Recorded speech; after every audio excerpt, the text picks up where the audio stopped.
پاکستان کی سیاست میں روزانہ نئی نئی چیزیں آتی ہیں. پھر ایک نئی چیز ہو گئی. کیا نئی چیز ہو گئی؟ پی ٹی آئی رہنماؤں کی گرفتاری ہوئی اور اس کے بعد ملک کی سیاسی صورتحال میں ایک ہلچل مچی ہوئی ہے. گزشتہ روز قومی اسمبلی اجلاس میں حکومتی ارکان اور اپوزیشن میں خوب لفظی گولہ باری ہوئی. علی محمد خان نے سیاسی رہنماؤں کی گرفتاری پر جمہوریت کی بدترین اسکورات قرار دے دیا اور کہا کہ آمریت میں کبھی بھی پارلیمنٹ کا تقدس ایسے پامال نہیں ہوا تھا. اس پہ خواجہ آصف نے بھی جواب دیا اور بولے کہ جب آپ کہیں گے کہ بانی نہیں تو پاکستان نہیں تو اس کا کیا رد عمل آئے گا. بالکل. اسی پہ ہم ذرا بات کر لیتے ہیں. سینیٹر غوث محمد نیازی صاحب رہنما مسلم نون ہمارے ساتھ موجود ہیں. بالکل سر، بہت بہت شکریہ آپ کے وقت دینے کا. پی ٹی آئی کے دور میں بہت کچھ ہوا ہے، اتنا انتشار ہوا اور سیاسی مخالفت میں جو کچھ بھی ہوا وہ آپ کے سامنے ہی ہے، لیکن ایک جمہوری حکومت میں قومی اسمبلی کے اندر اراکین کی گرفتاری کو کیسا دیکھتے ہیں آپ؟ کیا یہ عمل ان فیوچر نواز شریف کو یا ان کی لیگ کے لیے یہ تانوں کا باعث نہیں بنے گا؟ دیکھیں، جو پی ٹی آئی کا رویہ ہے یہ بالکل ہی غیر سیاسی ہے. جب تک P T I no doubt کہ ایک عوام میں اس کی پذیرائی ہے، لیکن جب تک وہ سیاسی جماعت نہیں بنتی وہ ملک کے لیے نقصان دہ ہے، اداروں کے لیے نقصان دہ ہے، پاکستان کے وجود کے لیے نقصان دہ ہے. وہ کبھی بھی ابھی تک وہ سیاسی پارٹی نہیں بنی. اور پرسوں جو جلسہ ہوا تھا علی امین کڈپور اور دوسرے جس زبان استعمال کی، وہ کسی طرح بھی ملک و قوم کے مفاد میں نہیں ہے.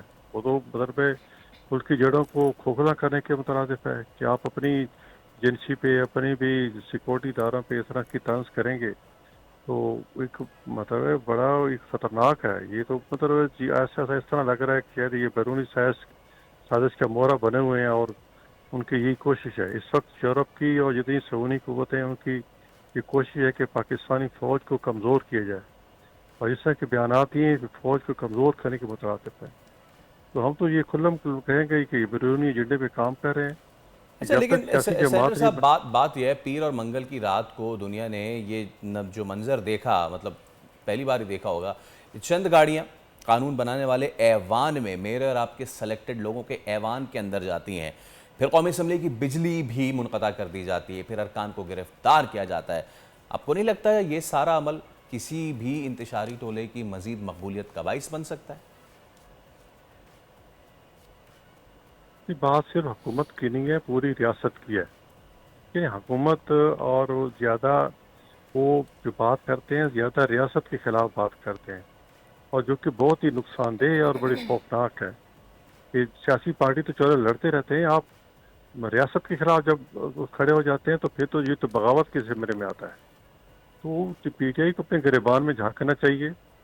وہ اگر کہتے ہیں کہ اگر وزیر اعظم عمران خان نہیں ہے تو کوئی بھی قبول نہیں ہے، تو یہ ساری چیزیں بڑی خطرناک ہیں اور ان کو دوبارہ سوچنا چاہیے. جو پی ٹی آئی کی سنجیدہ لیڈرشپ ہے ان کو سوچنا چاہیے اور نوجوانوں کو. اور کیا دیا ہے دیکھو، ایسے ہی مطلب پبلک کی ایک خوشنودی حاصل کرنے کے لیے انہوں نے جو اقدامات کیے، مثلا ان کے پاس اتنے فنڈ نہیں ہے تنخواہیں دینے کے لیے، انہوں نے ہیلتھ کارڈ جو ہے وہ سب کے لیے عام کیے ہوئے ہیں. اب دیکھو لوڈ آؤٹ بالکل جو ہونا چاہیے سب بالکل کو. بالکل اب بالکل جو افورڈنگ لوگ ہیں بالکل وہ سر بھی استعمال کریں سر جو بالکل حکومت پر یہ الزام ہے کہ عدالتی اصلاحاتی قوانین میں تبدیلی، پہلے گرفتاریاں کر کے ایوان سے ان افراد کو کم کرنے کی کوشش کی گئی ہے جو اس میں کافی رکاوٹیں بھی تھیں. کیا کہیں گے آپ اس حوالے سے؟ جی، رکاوٹ تو نہیں بن سکتے تھے کیونکہ اس میں تو رائے شماری ہوتی ہے. زیادہ زیادہ شور ڈال سکتے تھے، بدمزگی پیدا کر سکتے تھے، ہلڑ بازی کر سکتے تھے. رکاوٹ تو نہیں پیدا کر سکتے. یہ بس زیادہ ہے کہ شور شرابہ کرتے. ہم دیکھو ان سب کی تقریریں آپ دیکھ لیں. دیکھو انہوں نے وائلیشن کی، 7 بجے تک جلسے کا ٹائم تھا اور رات 11-12 بجے تک چلتا رہا. اس کو وارننگ بھی دیتے رہی، بلکہ جو بندہ ان کو وارننگ دینے گیا تھا انہوں نے ان کو مطلب قید کر لیا، ان کو حبس بجا میں رکھ لیا انتظامیہ کا بندہ. اس غیر پھر حقوق قانون حرکت میں آنا تھا اور ان کی ایف آئی آرز ہوئیں. آج انہوں نے برسٹر جو گور کو تو چھوڑ بھی دیا ہے کیونکہ اس کی بیل ہو گئی، وہ فیصلہ چھوٹا تھا.